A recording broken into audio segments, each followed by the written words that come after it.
According to Barton Haynes, the first tire with air, or pneumatic tire, was created in 1887 by John Dunlop in an attempt to reduce his son's headaches that he got when he was riding his bike on bumpy roads.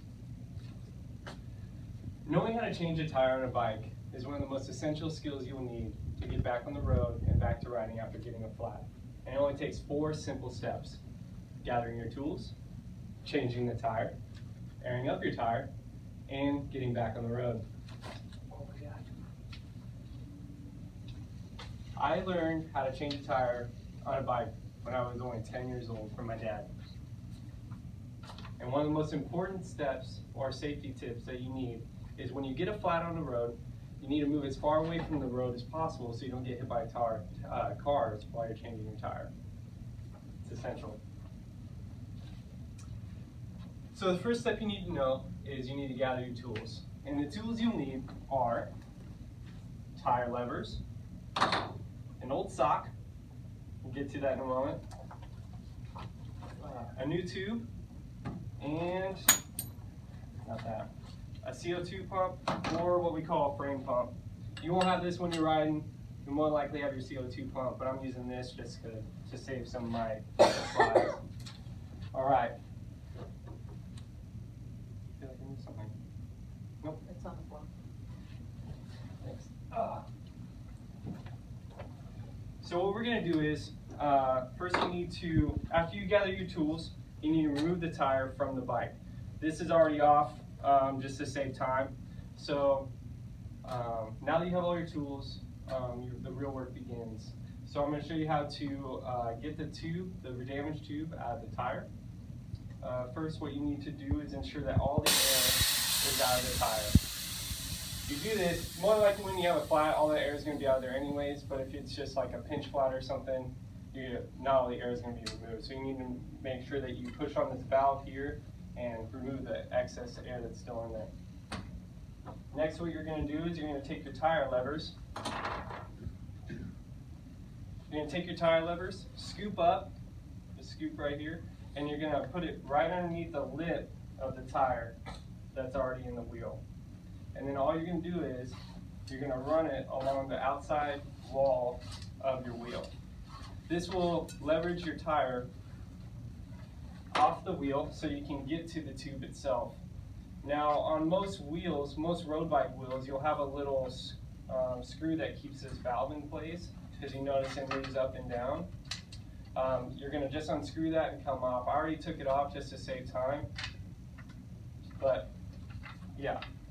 So after that's done, you're going to start pulling the tire, the damaged tire, out of the tube like so.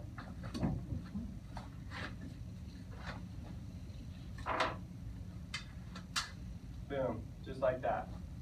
All done. Next thing you're going to do is, the reason why you have your old sock, and you could use like old pantyhose, whatever you have, some kind of cloth that's going to protect your hand. Because what you're going to do is you're going to put it over your hand like so, and you're going to run it along the inside wall of this tire. This will remove any foreign objects that may have punctured your tire and caused the flat in the first place. So you run it along until you get all the way around a couple times, inspecting the tire, making sure the tire is not damaged. Next thing you're going to do, I'm just going to use the same tire or same tube since it's still good, is you're going to find the valve hole, and it's right here, and you're going to put the valve stem in first. The reason why you put the valve stem in first is because if you wait till it lasts, it's going to be hard to leverage it over the outside wall of your wheel. So you put that in first, and you're going to reinsert it back into that tire. And this could be tricky, and it all depends on how experienced you are or how many times you've done this. I personally have done this thousands of times. So, to save time, it's not going to look like that. It's going to be in the tire. It will look somewhat like this one. Now, this one already has the tire back into the wheel, but how you get that back in there is you pretty much just push it back into the inner portion of that wheel. Now that that is complete, you're almost ready to ride, but not quite yet. There's one more step, and that's airing up your tire. So you could use a CO2. Some people, when you ride, they have hand pumps, they have CO2 pumps. This one has a CO2 cartridge that you can use. All you do is put it in, screw it on, and once it's seated into place, you just put it on your tire and you're ready to pump up your tire.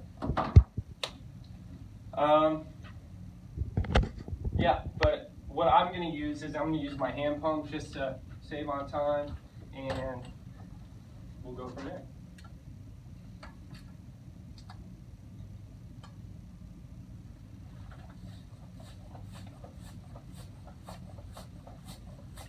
Boom, my tire's pumped up, ready to go.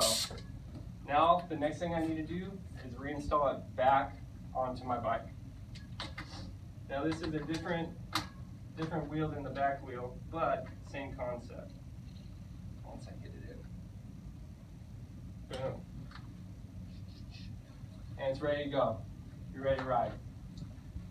You have successfully completed the changing of the tire. Nothing yet. So in conclusion, it only takes 4 simple steps to change a tire on a bike. Gathering your tools, changing the tire, airing up your tire, and getting back on the road.